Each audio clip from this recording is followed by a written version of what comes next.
Mandal at 25 എന്ന ക്യാപ്ഷനിൽ solidarity നടത്തുന്ന ഈ മഹത്തായ ചരിത്ര സമ്മേളനത്തിൻ്റെ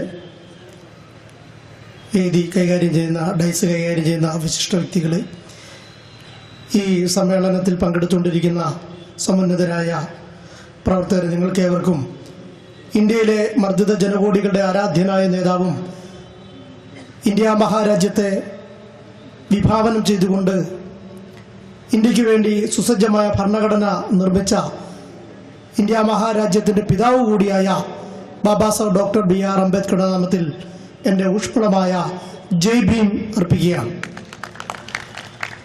മണ്ഡൽ കമ്മീഷൻ നടപ്പിലാക്കിയ അഥവാ മണ്ഡൽ കമ്മീഷൻ റിപ്പോർട്ടിന്മേലുണ്ടായ ചർച്ചകളെ സംബന്ധിച്ചും അതിൻ്റെ ചരിത്രപരമായും ആധുനികപരമായ പ്രശ്നങ്ങളെ സംബന്ധിച്ചും സവിസ്തരം ഇവിടെ പ്രതിപാദിക്കുകയുണ്ടായി.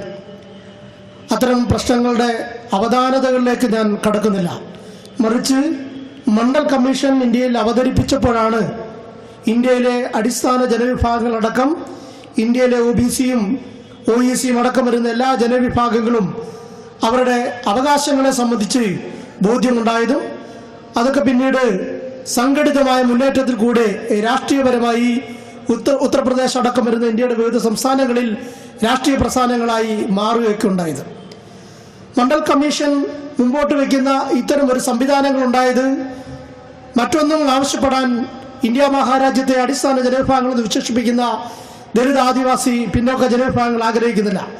മറിച്ച് അവർ പറയുന്നത് ഇന്ത്യയിലെ അടിസ്ഥാന ജനവിഭാഗങ്ങളുടെ നേതാവായ ബാബാ സാഹേബ് ഡോക്ടർ ബി.ആർ. അംബേദ്കർ ഇന്ത്യക്ക് വേണ്ടി എഴുതി തയ്യാറാക്കി കൊടുത്ത ഇന്ത്യ മഹാരാജ്യത്തിൻ്റെ ഭരണഘടനയുണ്ട്. ആ ഭരണഘടനയുടെ പ്രിയാമ്പിൾ, അതിൻ്റെ ആമുഖത്തിൽ പറയുന്ന സോഷ്യൽ ജസ്റ്റിസ് ഉണ്ട്, സാമൂഹ്യ നീതി, സാമ്പത്തികവും മതപരവും രാഷ്ട്രീയപരവുമായ നീതി വേണമെന്ന് ഇന്ത്യയുടെ ഭരണഘടന ആവശ്യപ്പെടുന്നെങ്കിൽ ആ ഭരണഘടന നടപ്പിലാക്കണമെന്നാണ് ഇന്ത്യയിലെ അടിസ്ഥാന ജനവിഭാഗങ്ങൾക്ക് ഈ രാജ്യത്തെ ഭരണാധികാരികളോട് പറയാനുള്ളത്. മറ്റൊന്നും ഞങ്ങൾക്ക് ആവശ്യമില്ല. ഇന്ത്യയുടെ ഭരണഘടന പറയുന്ന, നിയമം പറയുന്ന സംവിധാനങ്ങൾ നടപ്പിലാക്കിയാൽ മതി. ഇന്ത്യയുടെ ആമുഖം നടപ്പിലാക്കിയാൽ മതി. ഇന്ത്യയുടെ ആമുഖം പോലും വായിച്ചു നോക്കാത്ത, ആമുഖത്തിന്റെ അന്തസ്സത്തയ്ക്ക് വിരുദ്ധമായ രീതിയിൽ ഇന്ത്യയുടെ ജുഡീഷ്യറി പോലും ഇന്ത്യയുടെ സംവരണത്തെ എതിർക്കുന്ന ഒരു കാലഘട്ടത്തിലാണ്.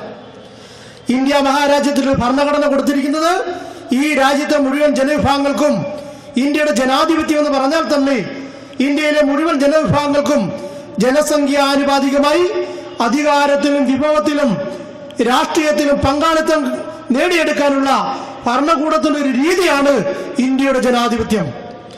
യൂറോപ്യൻ കേന്ദ്രീകൃതമായ ജനാധിപത്യത്തെ ഇന്ത്യയിലേക്ക് കൊണ്ടുവന്ന് ഇന്ത്യയിലേക്ക് അവതരിപ്പിച്ച് വിശദീകരിച്ചുകൊണ്ടാണ് ബാബാ സാഹേബ് ഡോക്ടർ ബി.ആർ. അംബേദ്കർ ഇന്ത്യയുടെ ജനാധിപത്യത്തിന്റെ പുത്തൻ ന്യായങ്ങൾ അഥവാ ഇന്ത്യൻ ജനാധിപത്യത്തിന്റെ പുത്തൻ ആശയങ്ങൾ വിശദീകരിച്ചത്. ജനസംഖ്യാനുപാതികമായി ഇന്ത്യയിലെ മുഴുവൻ ജനങ്ങൾക്കും ഇന്ത്യയുടെ ഭരണത്തിലും അധികാരത്തിലും വിഭവത്തിലും പങ്കാളിത്തം കിട്ടണം. അതാണ് ജനാധിപത്യം. അതേപോലെ ഇന്ത്യയുടെ രാഷ്ട്രീയ സംവിധാനങ്ങളെ പറ്റി അദ്ദേഹം വ്യക്തമായി വിശദീകരിച്ചിട്ടുണ്ട്. ഇന്ത്യ ഒരു വെൽഫെയർ സ്റ്റേറ്റ് ആണ്. ഇന്ത്യ ഒരു ക്ഷേമരാഷ്ട്രമാണ്. അത്തരമൊരു ക്ഷേമരാഷ്ട്ര സങ്കല്പത്തിലേക്കായിരിക്കണം ഇന്ത്യയുടെ സർക്കാരുകൾ നയം രൂപീകരിക്കേണ്ടതെന്ന് കൂടെ വ്യക്തമായി ഇന്ത്യൻ ഭരണഘടനയിൽ പറഞ്ഞിരിക്കുന്നു. എന്താണ് നമ്മൾ കാണുന്നത്?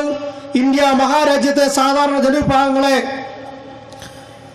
അവരുടെ ഈ രാജ്യത്തിന്റെ രാഷ്ട്രീയ മണ്ഡലങ്ങളിലൊന്നും കൊണ്ടുവരാതെ വിദേശ രാജ്യങ്ങളൊന്നും ഇന്ത്യയിലേക്ക് കടന്നു വന്ന് യൂറോപ്പിലും മധ്യേഷ്യയിലും നിന്നൊക്കെ ഇന്ത്യയിലേക്ക് കന്നുകാലികളുമായി ഖൈബർ ചുരം വഴി ഇന്ത്യയിലേക്ക് കടന്നു വന്ന ആര്യൻ ഫാസിസ്റ്റ് ശക്തികൾ ഈ രാജ്യത്തെ സാധാരണ ജനവിഭാഗങ്ങളെ, അടിസ്ഥാന ജനവിഭാഗങ്ങളായ മണ്ണിന്റെ മക്കളായ ഭൂമിപുത്രന്മാരായ കറുത്ത തൊലിയുമായി ഭൂമുഖത്തേക്ക് ജനിച്ചു വീണ പട്ടികജാതിക്കാരായ ജനവിഭാഗങ്ങളെ വയലേലകളിൽ ചവിട്ടിത്താഴ്ത്തുകയും കുട്ടനാട് പോലെയുള്ള പ്രദേശങ്ങളിൽ അവിടുത്തെ ചെളികളൊക്കെ ചവിട്ടിത്താഴ്ത്ത് അവിടെ ചന്തകളിൽ കൊണ്ട് വില പറഞ്ഞ് അടിമകളാക്കി വിൽക്കുന്ന ഒരു കാലഘട്ടമാണ് കഴിഞ്ഞ നൂറ്റാണ്ടിൽ നമ്മൾ കാണുന്നത്. പക്ഷേ ഇന്ത്യക്ക് ഒരു ഭരണഘടന വന്നതിന് ശേഷം ഈ ഭരണഘടന ഈ രാജ്യത്തെ മുഴുവൻ ജനങ്ങൾക്കും സമത്വവും സ്വാതന്ത്ര്യവും സാമൂഹ്യ നീതിയും പറയുന്നുവെങ്കിൽ അത് നടപ്പിലാക്കാൻ ഈ രാജ്യത്തെ ഓരോ സർക്കാരിനും ബാധ്യതയുണ്ട്. സർക്കാർ അത്തരം മേഖലയിൽ നിന്നും പിൻവാങ്ങുകയാണെങ്കിൽ 4000 വർഷക്കാലം അടിമത്വം അനുഭവിച്ച ജനവിഭാഗങ്ങളുടെ തലമുറ എന്ന നിലയിൽ ഈ വേദിയിൽ നിന്നുകൊണ്ട് സോളിഡാരിറ്റിയോടൊപ്പം ചേർന്ന് നിന്ന് പ്രഖ്യാപിക്കാൻ ആഗ്രഹിക്കുന്നത് 4000 വർഷക്കാലം ഞങ്ങൾ അയിത്തം പറഞ്ഞുകൊണ്ട് നിങ്ങൾ മാറ്റി നിർത്തിയെങ്കിൽ ഭരണഘടനാപരമായ പരിഹാരമാണ് സംവരണമെങ്കിൽ ആ സംവരണം നടപ്പിലാക്കാൻ ഈ രാജ്യത്തെ രാഷ്ട്രീയ പാർട്ടികൾ തയ്യാറാവുന്നതില്ലെങ്കിൽ ഈ രാജ്യത്തെ ദലിതരും മുസ്ലിങ്ങളും ന്യൂനപക്ഷങ്ങളും അടക്കുന്ന ജനവിഭാഗങ്ങൾ സംഘടിതമായി നേരിട്ടുകൊണ്ട് രാഷ്ട്രീയ പ്രസ്ഥാനമായി ഈ അവകാശങ്ങൾ ഞങ്ങൾ നേടിയെടുക്കും എന്ന് മാത്രം പ്രഖ്യാപിച്ചുകൊണ്ട് സോളിഡാരിറ്റിയുടെ ഐക്യം പ്രഖ്യാപിച്ചുകൊണ്ട് നിർത്തുന്നു. നിങ്ങൾക്ക് എന്റെ കറുത്ത വിപ്ലവ അഭിവാദനങ്ങൾ. ജയ് ഭീം.